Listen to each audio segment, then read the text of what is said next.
Who is your favorite historical figure and why?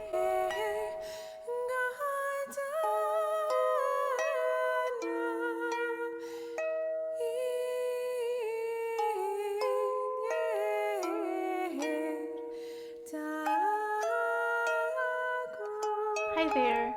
Welcome to episode 28 of Yarns on Yarns. My name is Shay McIntosh Ford and I live in Tulsa with my husband, our two boys, and our little puppy. This is a show about yarns as in stories and yarns as in fibers. So we're doing things a little new around here. Sort of. I've recombined my show because the old way was not sustainable. This is going to happen every Tuesday, and I am going to continue on with my chronic illness journey every Sunday. But we're going to start with the stories because my primary drive is writing stories. I love to spin a good tale. I hope it's a good tale. But because the last episode aired on Friday and today is Monday, planning to go up on Tuesday, I don't have a book to review. I just wanted to emphasize that my current books are coming down. Primarily, they're on Amazon, I believe, right now. You can find them on my publisher's website, but I don't know how much longer they're going to be there. They're all going to come down because my publisher is suspending operations for right now and reverting all rights back to the authors, which means I'm going to have to self-publish. Harp Lessons is not historical fiction. It's a sweet romance, and I don't believe that I'm going to republish that at all. It doesn't fit my brand. Once I wrote The Stone of Kings, I realized how much I love historical fiction and historical fantasy. So I want to talk about that today. The way I'm going to do it is tell you all about my 5 favorite things about Turlough O'Carolan. After I talk about my books, I will talk about what I've been knitting as I've been reading, listening to books. Before I get started, we want to do our Shakespearean insults. I didn't have much to choose from this time because it was only a few days. But my favorite is very pithy from Macbeth. Take thy face hence. I don't even want to see you. So I'd like to focus on The Stone of Kings, which is historical fantasy. It has a time travel twist, so there's a modern element in there. But one of my favorite characters in this book is Turlough O'Carolan, who was a real person. He's not the main character, but he is very prominent throughout the story. He's a main character. And I would like to talk about my 5 favorite things about Turlough O'Carolan.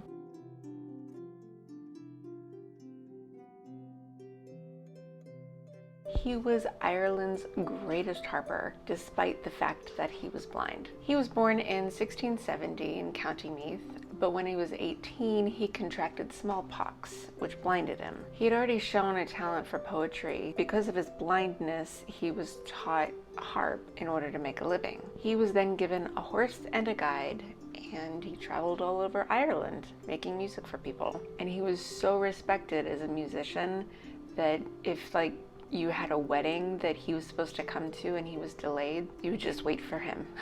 You would delay the wedding. All the guests and everything would just be waiting for the musician because everyone wanted to hear him play. I can't imagine being blind and playing harp. Occasionally, I will try to close my eyes. If there's a song that I'm really familiar with, like Greensleeves or something, I'll try to close my eyes and play, but it's not easy.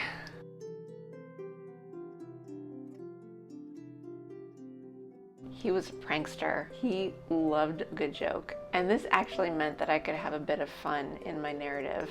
And I must admit, I had difficulty not laughing out loud when I was writing the honey prank scene. And that's a little awkward because I was writing in public.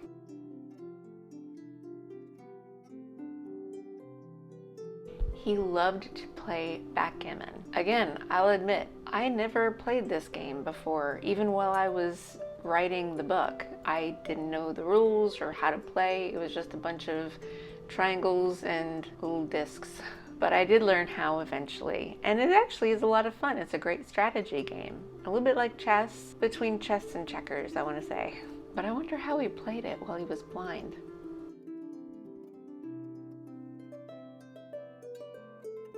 He wrote special songs called planksties. These were songs that were like tributes to his patrons. The two that I know and play are Planxty Irwin and Planxty George Brabazon, but there's a lot more. And I was wondering about the word Planxty. I thought, well, maybe it's Irish for ode or something like that, but apparently not. It's thought to be a corruption of the word sláinte, which is basically Irish for cheers.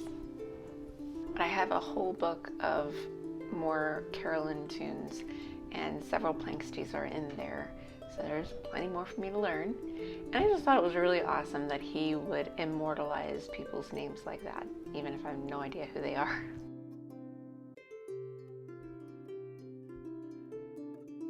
We have 214 of his songs, and that's not even all of them.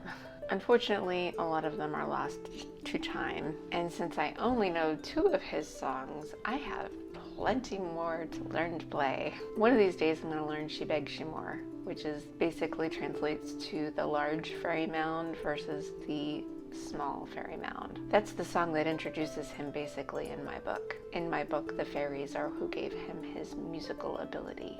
Those are my 5 favorite things about Turlough O'Carolan. There's a lot more. There's a great biography by Donald O'Sullivan that I highly recommend. I read it right before I wrote this book. Unfortunately, I don't have it. It got lost while we were moving. He's a fascinating person, and I really enjoyed using him as a character in my book. So if you have any historical characters that you really think are fascinating, drop it down below. Let me know why. I'd love to study up on different people that lived throughout history, especially if they're not super well known in modern times. I think that would be fascinating just to see who people come up with. And if you would like to read The Stone of Kings, like I said, it's not going to be up very much longer, and I don't know, I will republish it, but I don't know when that's going to happen. So if you want your copy, get it now. I will link that down below as well. Now I'm going to move on to what I've been knitting, and I have an FO. I've got my rose socks, my dusty rose. Well, they're rose, but oh, they're so gorgeous. I love how the stripes came out, where sometimes they're thick stripes and sometimes they're thin, and it just sort of wraps around the sock. Oh, it's so pretty. And I always pick the wrong time of day to record. I need to do this in the morning. So pretty. Try to get in close here so you can see without it getting too blown out. And there is my heel. So this is Regia Cube Color, and I don't think they make this color anymore. In fact, I don't think I remember being able to even find Cube Color in particular on their website, but it is 75/25. I recaked what I have left, and I've got about 26 grams left. I think this might be enough to go twinsies with my little niece, but I'm gonna wait until April to make them because they're coming in July to visit, and so I'm gonna wait till April because just in case she might happen to have a growth spurt. I think that'll be really cute. She'll love that. I did just a vanilla sock, so it's 64 stitches with the afterthought heel. I did 12 rounds of the 2x2 rib, 70 rounds for the leg, 75 rounds for the cuff. I keep saying 72. I said 72 last time for the leg, or for the foot. 75 rounds for the foot.